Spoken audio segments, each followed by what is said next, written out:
Before we begin Lesson 1 and discover the definitions of critical thinking, it is important to know that there are several terms that are interchangeable with and that many consider synonymous to critical thinking. Let's look at them.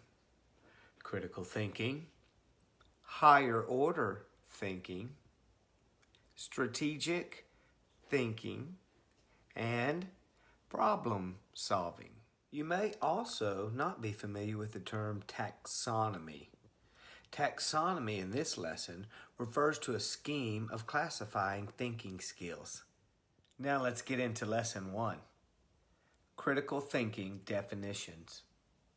Let's consider critical thinking definitions from three important researchers in the critical thinking field: John Dewey, Robert Sternberg, and Benjamin Bloom. This philosopher, educator, and psychologist defined higher order thinking as happening when we deliberately consider a knowledge or belief and any ideas or thoughts or questions that knowledge or belief invokes. John Dewey is his name, and he's probably most known for the Dewey Decimal System, and he's also known as the father of the contemporary critical thinking movement. Our second definition comes from Robert Sternberg. His definition in 1986 says the steps and plans used to solve problems, make decisions, and new meaning are parts of critical thinking. His triarchy theory of intelligence implements component, experiential, and contextual categories to describe intellectual flow. When all three of these components operate simultaneously, the processing is termed analytical intelligence. The higher order thinking skills in this model are seen when the learner adapts, selects, and shapes the information. One of the most common names to educators is Bloom from Bloom's taxonomy. Remember, we mentioned the word taxonomy in our pre-training. It's a scheme or way of classifying things. In this case, it's classifying higher order thinking skills. This hierarchy of learning has served as a guide for instructional planning for years, and its implementation was in the 1950s. Bloom's definition of critical thinking has three main components: recall, organization, and critique.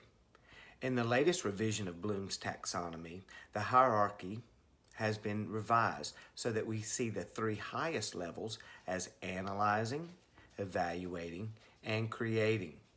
These are all elements that are successfully found in critical thinking. Now that we have definitions for critical thinking, we can ask the question, how do these definitions apply in the music classroom, performance, or in an individual music lesson? Problem-solving skills are often seen in music making or performing, music creating, and music listening. All of the higher-tiered processing skills like analyzing, evaluating, or creating are consistently seen in students who study music.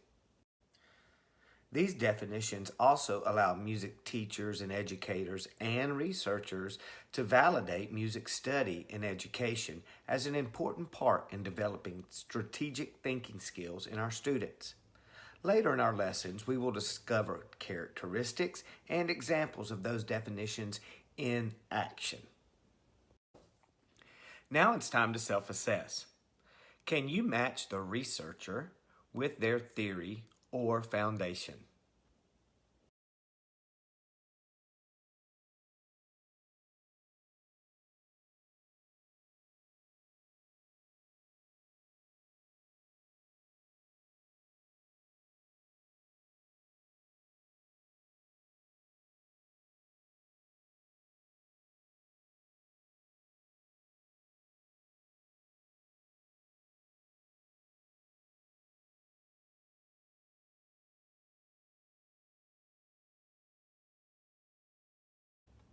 Congratulations!